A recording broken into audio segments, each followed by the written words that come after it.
నమస్తే, welcome to Bhaktivan. నేను మీ దివ్యశ్రీ. ప్రస్తుతం మనతో ఉన్నారు ఆధ్యాత్మికవేత్త బ్రహ్మశ్రీ రాజన్ గురుస్వామి గారు. గురుగారితో మాట్లాడి మరిన్ని విషయాలు తెలుసుకుందాం. నమస్కారం గురుగారు. నమస్కారం. గురుగారు, ప్రతి ఒక్క దేవుడికి ఒక రూపం ఉంటుంది. అవునండి. అలాగే ఇప్పుడు వినాయక చవితి రాబోతుంది కాబట్టి మనం వినాయకుని గురించి మాట్లాడుకుందాము. తప్పకుండా. సో వినాయకునికి ఒక రూపం ఉంది. అవును. సో అంటే అసలు వినాయకునికి ఆ రూపం ఎందుకు వచ్చింది, దీని వెనుక ఉన్న కథ ఏమిటి, కొంచెం వివరిస్తారా? తప్పకుండా అమ్మా. ముందుగా శ్రీ మహాగణపతి దేవతోభ్యో నమః. చూసేవంటి భక్తి ప్రేక్షకులకందరూ కూడా, భక్తివన్ ప్రేక్షకులకందరూ కూడా హృదయపూర్వక వందనాలు. చాలా చక్కని ప్రశ్న వేశారు. అద్భుతమైనటువంటి ప్రశ్న ఇది. ఎప్పుడైనా మనం దేవి పురాణంలో చూసుకుంటే అయితే మాత్రాన హిమవంతుడైనటువంటి పుత్రిక పార్వతీదేవి ఆ తల్లిగారి ఇంటికి వెళ్ళినప్పుడు పరమేశ్వరుడు హిమాలయాలో తపస్సులో లీలమైపోయారు, ఘోర తపస్సులో. ఒకానొక సందర్భంలో నాకంటూ ఒక తోడు ఉంటే, అన్ని విషయాల్లో కూడా ఒక సుపుత్రుడు ఉంటే చాలా బాగుండేదని పార్వతీదేవి తాను స్నానం చేస్తున్న సమయంలో ఒక నలుగు పిండితో తను ఊహించుకుంటూ ఒక రూపాన్ని ఆవిష్కరించింది. ఆవిష్కరిస్తుండగానే ఆవిడ ఊహిస్తూ ఉండగానే ఆ ఒక పిండి ఆకృతితో ఏర్పడుతుంది. నలుగు పిండితో చూడంగానే ఒక బొమ్మ చేతిలో ఉంది. ఆ నలుగు పిండితో తయారు చేసింది కాబట్టి దీనికి ప్రాణం పోస్తే బాగుంటుంది, నాకు దేనికైనా కూడా తోడుగా ఉంటారు. ఎందుకంటే స్వామివారు నిరంతరంగా పరివారంతో అక్కడ వారు తపస్సు చేస్తుంటారు.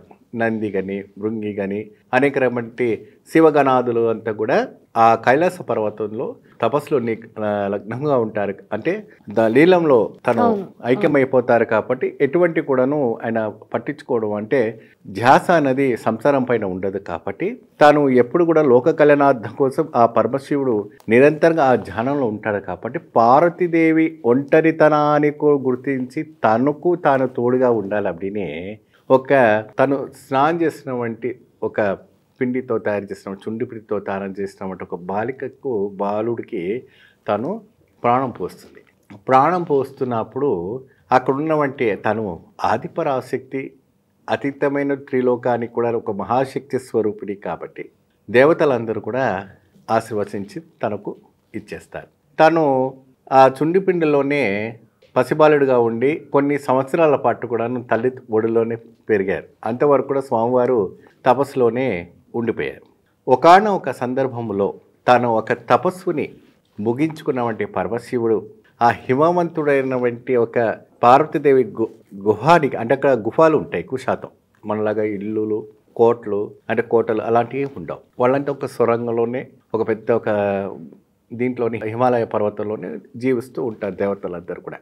దేవగణాలతో భూతగణాలతో మంచిగా హరహర మహాదేవ అని చెప్పుకుంటూ పరమశివుడు పార్వతీదేవిని చూడడానికి ఆయన బయలుదేరుతుంటే ఆ సమయంలో పార్వతీదేవి స్నానం చేస్తుండగా, నేను స్నానం చేస్తున్నాను, ఎవరు రాకుండా నీకు కావాలి ఉండి, ఎందుకంటే తాను 12 వయసు వచ్చేంత వరకు కూడా శివుడు ఉన్నారు అన్న విషయము వాడు మాటలో చెప్పింది, కానీ పరోక్షంగా వారు చూసింది లేదు. ఎవరు? వినాయకుడు. ఓకే.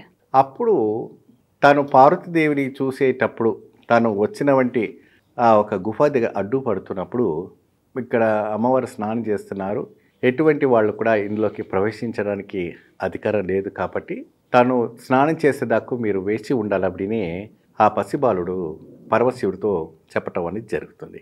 నేను ఎవరని నీకు తెలియదు బాలక, నువ్వు అడ్డు తప్పుకో, ఆ పార్వతీదేవి నా ఒక పత్ని, నేను వెళ్ళి చూసుకోవాలి. తనకు శివుడు కూడా తెలియదు అంటే శివుడికి మహాజ్ఞాని, సృష్టికి మూలం, సృష్టికి ఆది అంతా కూడా ఆయనే. సో జన్మించడం, మరణించడం, మోక్షించడం ప్రతిదీ ఆయనకు తెలిసిన వంటిదే. ఇదంటే ఏంటంటే తను ఆడుకున్నామంటే ఒక నాటకం, ప్రేక్షకులని ఇది ఒక కథనం కోసం అంతా కూడా ఇది చేయటం తప్ప ప్రతిదీను తెలుసు. పార్వతీదేవి సృష్టించిందని తెలుసు, పార్వతీదేవి గారు మైన చుండుపిండితో తయారు చేసినటువంటి పసిబాలుడు అని తెలుసు, అనేక రకాలమైనటువంటి ప్రతిదీ తెలిసినప్పటికీ ఏమి తెలియనట్టుగా ఆయన భోలాబాలుడుగా ఉండటం అనేది మనకి జరుగుతుంటుంది. అయితే వినాయకుని ఒక ప్రతిమ ముందు భాగము ఏదైతే ఉందో ఆ ఒక విగ్రహం మీకు మధురైలో ఉన్నటువంటి మీనాక్షి ఒక ఆలయంలో 1000 స్తంభాలని ఉంటుందమ్మా. ఆ 1000 స్తంభాల గుడి దగ్గర ఒక స్తంభంలో ఉమామహేశ్వరుతో పాటు కాకుండా పార్వతీదేవితో పాటు ఆ ఒక బాలుడు సంతాన బాలుడులాగా కనపడుతుంటాం, ముద్దుగా బుజ్జిగా బాగా కనపడి అలా ఉంటూ ఉంటారు. సో అది ఎవరైనా కూడా మీరు వెళ్ళినప్పుడు అది తప్పకుండా మీరు చూసుకోవచ్చు. ఆ ఒక బాలుడు కూడా ఆ స్తంభాలు దర్శనం చేసుకోవచ్చు. ఆ ఒక్క ఉమాసుతుడైన వంటి బాలుడు ఏంటంటే వాదాపు వాదాల్లో దిగి శివుడికి కోపానికి ఆగురుతి అవుతారు. అయిన వెంటనే తాను శూలంతో ఆ పశుబాలునికి ఒక శిరస్సుని ఖండిస్తారు. ఖండించిన తర్వాత ఈ కథనం అందరికీ తెలిసిందే. అయితే ఆ ఒక్క అమ్మ అని ఒక చప్పుడు విన్న తర్వాత ఆవిడ గారు కార్యక్రమాలు ముగించుకొని వేగంగా ఉరుకు వచ్చింది. వచ్చిన తర్వాత ఆవిడ గారు శివుడితో మాట్లాడుతున్న సమయంలో నా పసిబాలుని ఏం చేస్తామంటే ఆయనకు తెలియదు కదా, ఎంత తెలిసినప్పటికీ మనం చెప్పుకుంటా కానీ అది ఏంటని తెలియదు. అప్పుడు వాదాపు వాదాలు జరిగిన తర్వాత నా సుపుత్రుని మీరు పునర్వజన్మం ప్రతిస్తారా, లేకపోతే నా ఒక కోపానికి సృష్టి ఆహుతి అవుతుందా అప్పుడినే పార్వతీదేవి ఆకృతితో తన ఒక భయంకరమైనటువంటి ఒక ఉగ్రరూప మహాపర్వతం అగ్నిపర్వతం ఎలా ఉంటుందో ఆ రకమైనటువంటి ఒక శక్తిగా మారిపోతుంది ఆవిడ. ఆ సమయంలో దేవతలందరూ కూడా ప్రార్థనించగా ఎక్కడైనా కూడా ఉత్తర దిశాన తలకాయ పెట్టినటువంటి ఒక జీవిని పట్టుకొచ్చి శిరస్సును తీసుకొచ్చి ఇవ్వండి మోక్షం పొందిన వంటి జీవిని పునరుత్పత్తిస్తామంటే అప్పుడు భూతగణాలు దేవగణాలు అందరూ కూడా వెతకడం వెళ్ళాక గజాసుడైన వంటి రాక్షసుడు అక్కడ ఉత్తరానికి తలకాయ పెట్టి మరణించి ఉంటాడు. అందుకే మనకు పెద్దవాళ్ళు చెప్తారు ఉత్తరం దిక్కు తలకాయ పెట్టకూడదు, దక్షిణం దిక్కు పరమటి దిక్కు తూర్పు దిగు పెట్టుకోవచ్చు కానీ ఉత్తరం దిగు పెట్టకూడదు అని ఒక సనాతన ధర్మాల్లో మనకు చెప్పడం అనేది జరుగుతూ ఉంటుంది. అప్పుడు ఆ గజాసుడికి ఆ శిరస్సుని వధించి తీసుకొచ్చి ఆ ఒక వినాయకుడికి పెడతారు. థ్యాంక్ యూ గురుగారు, thank you so much. Thank you.